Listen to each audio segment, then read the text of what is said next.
Ministri i Financave Petrit Malaj doli këtë të premte në konferencë për shtyp ku prezantoi ecurinë e të ardhurave në nivel qendror dhe vendor për 4 mujorin e parë të vitit 2026. Sipas Malajt, krahasuar me të njëjtën periudhë të një viti më parë, është regjistruar një rritje dyfishore prej 11%. Po të bëjmë një krahasim të xhiros së deklaruar për gjatë 4 mujorit të parë të vitit 2026 me 4 mujorin e parë të vitit 2025, do të vërejmë që kemi një rritje dyshifrore, pra me 11%.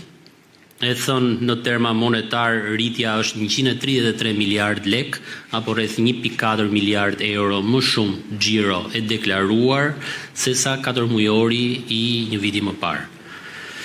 Kjo rritje në fakt është e mbështetur nga 3 sektor, kryesisht nga sektori i shërbimeve, i cili ka shënuar një rritje më të lartë me 24.5%. Kjo tregon në fakt zgjerimin e aktivitetit ekonomik në sektor të lidhur me turizmin, por edhe sektor të tjerë të ndërlidhur. Kjo rritje pasohet edhe nga sektori i ndërtimit, i cili ka regjistruar gjithashtu një rritje me 13.2%, e pasuar më tej pasaj nga sektori i tregtisë me një rritje prej 10.4%. Më tej ministri u shpreh se të ardhurat e realizuara nga bashkitë gjatë 3 mujorit të parë të vitit ka shënuar një rritje prej 188% në krahasim me të njëjtën periudhë të një viti më parë. Të ardhurat e realizuara nga pushteti vendor për gjatë 3 mujorit të parë të vitit 2026 kam mësuar një rritje rekord me rreth 188% më shumë se sa 3 mujori i parë i vitit 2025. Në fakt, rritja totale e të ardhurave të pushtetit vendor është ndikuar kryesisht nga taksa e ndikimit në infrastrukturë, e pasuar më tej pastaj edhe nga taksa e pasurisë.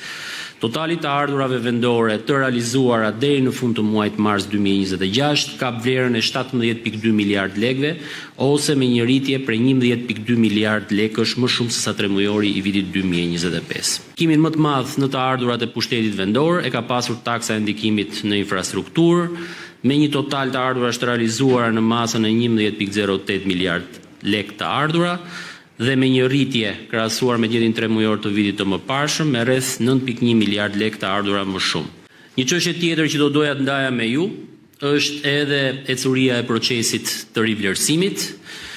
Në fakt, në vetëm 2 muaj që nga momenti që ka filluar ky proces, të ardhurat e realizuara në buxhetin e shtetit kapin shifrën e 3.9 miliard lekëve, apo rreth 40 milionë euro, çka në fakt dëshmon një interes të lartë të qytetarëve për këtë proces, por nga ana tjetër duke kontribuar edhe në rritjen e të ardhurave buxhetore. Më tej Malaj u shpreh se rritja e të ardhurave në buxhet do të drejtohet në investime kapitale dhe në ligjin për sigurimin e detyrueshëm të banesave. Ai theksoi gjithashtu se qeveria po synon të ndryshojë kalendarin e sigurimeve shoqërore për të moshuarit, përrjedhoi indeksimi i pensioneve, pritet të mos lihet për në muajin tetor, por do të realizohet më herët gjatë verës.